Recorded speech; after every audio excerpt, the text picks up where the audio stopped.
Olá, navegantes! Mais uma vez aqui, reunidos para falar sobre o Exame Nacional do Ensino Médio. E hoje vamos falar um pouquinho sobre a Grécia, beleza?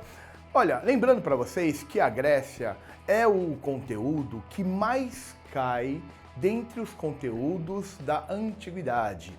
Então, se você tiver aí há um mês aí do Enem, menos de um mês, né, 3 semanas para a prova do Enem, e tiver que selecionar estudo, selecione apenas Grécia para o Exame Nacional do Ensino Médio, para o Enem, porque caiu uma vez aí sobre pré-história, 2 sobre Egito e uma sobre Roma. De 2009 até o ano passado, todas as questões sobre Grécia. Beleza?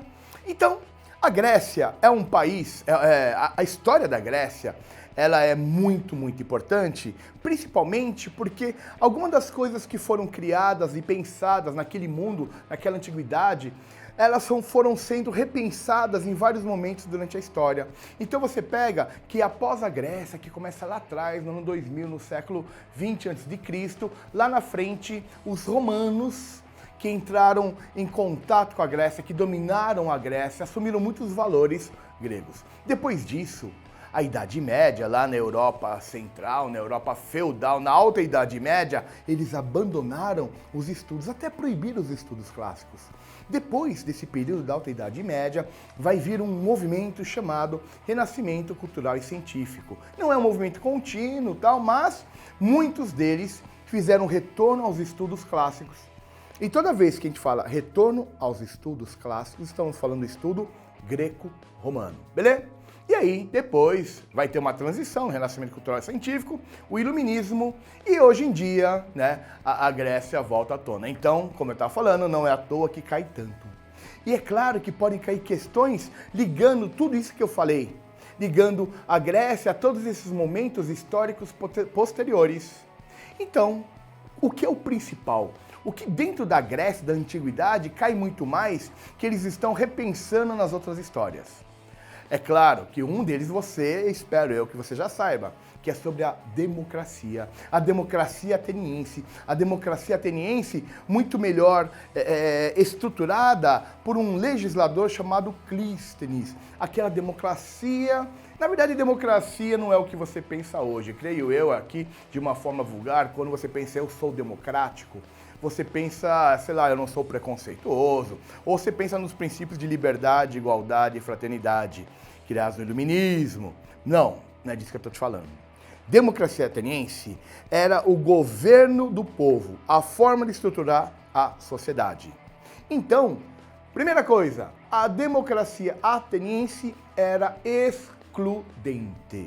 E a democracia atual, ela é includente.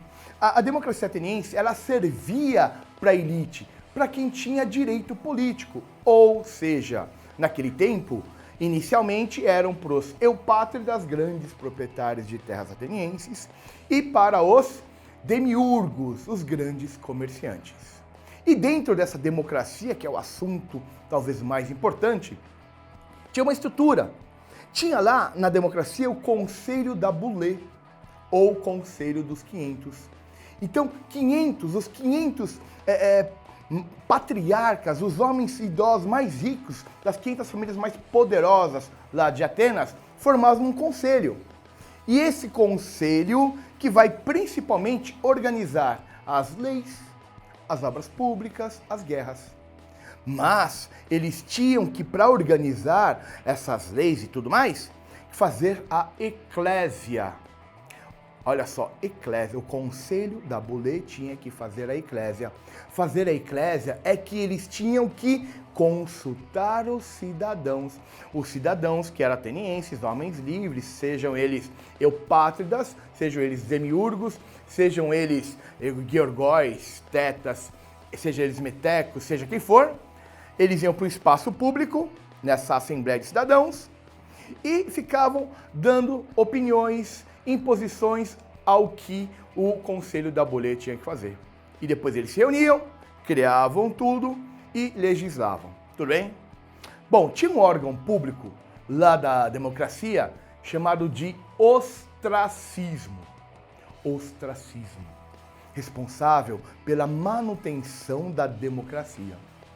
O funcionário público do ostracismo era o demagogo. Demagogo?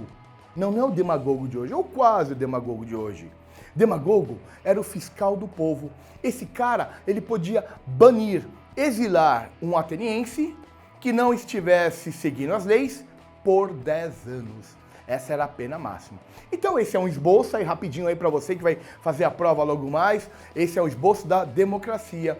Tinha outros valores dentro da Grécia, que era o antropocentrismo. O outro antropocentrismo é uma cultura estrutural da epistemologia, da cultura grega.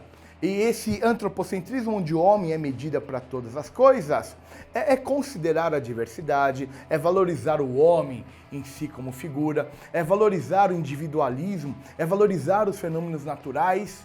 Então, o homem como medida para todas as coisas, basicamente é onde as novas tecnologias, as novas criações, têm como referência as necessidades, têm como referência as habilidades dos homens, dos animais e dos fenômenos naturais.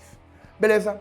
Poucas dicas, espero que você curta, assista o vídeo dos nossos outros companheiros aí do Vídeo Maximize, que tá tudo muito legal. Um abraço e até a próxima.